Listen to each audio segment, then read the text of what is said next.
fellow Toastmasters and most welcome guests.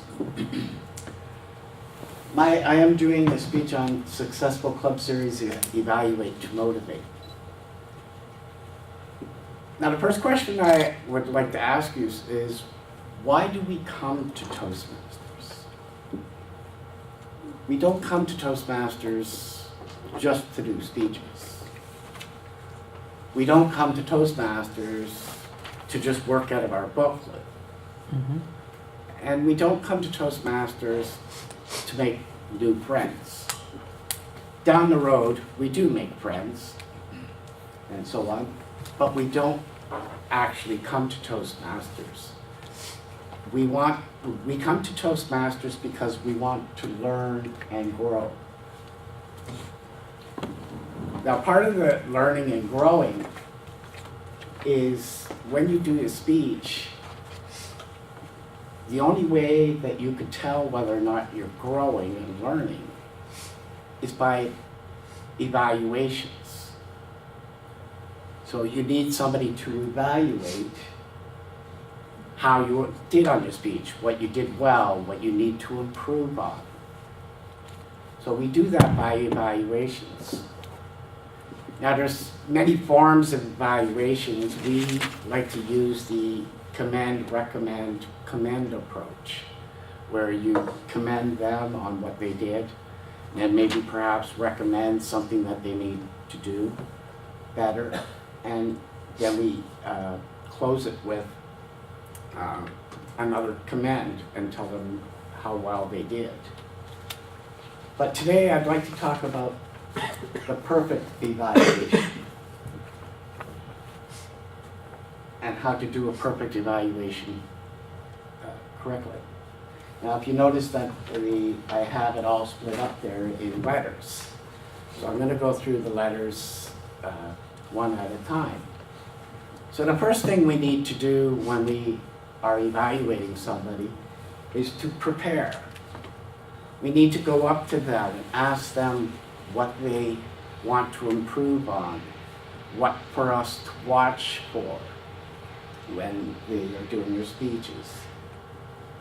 So we need to prepare, and we also need to jot down notes while they're doing their speech before we stand up and actually give them our evaluations. Now the next is we need to encourage them by giving them the first thing that you should be able to say when you come out is what you liked about their speech and what stood out for you. Then the next thing you want to do is you want to reflect on what you heard, what you saw, and what you felt while they were doing the speech. So if you saw them put your hands in their pockets, you got to jot that down. Or if you heard them use the word too often, you kind of want to mark that down and give attention to it. Then you want to use focus. You want to focus on one or two items that they maybe need to work on. Or what actually you felt that stood out as to something that they need to put their focus on. Then you want to encourage them again because you want to make them feel that they have done a good job.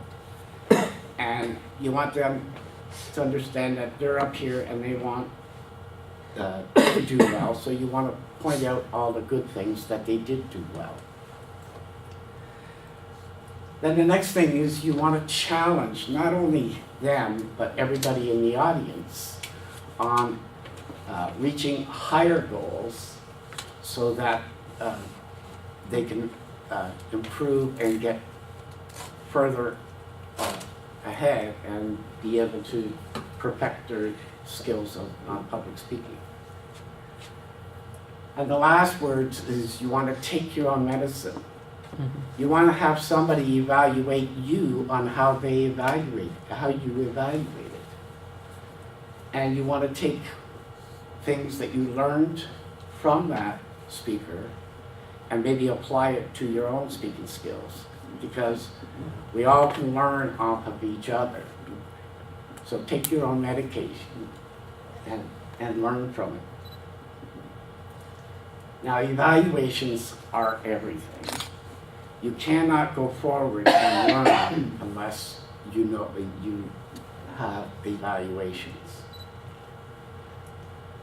So thank you very much, Mr. President.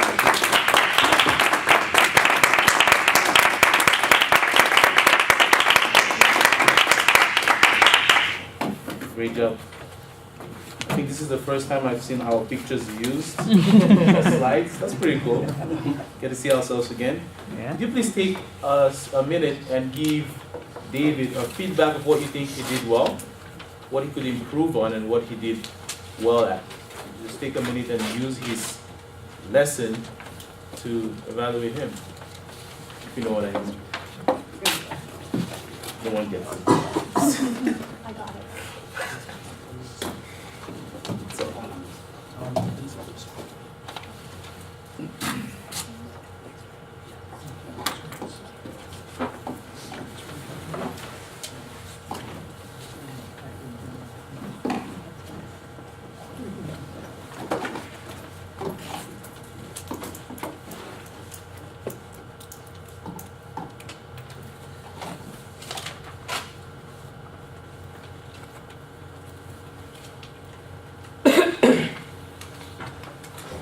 Emmanuel, how much is time for time?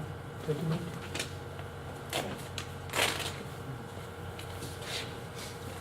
okay, our next speaker is about to take us into a trance.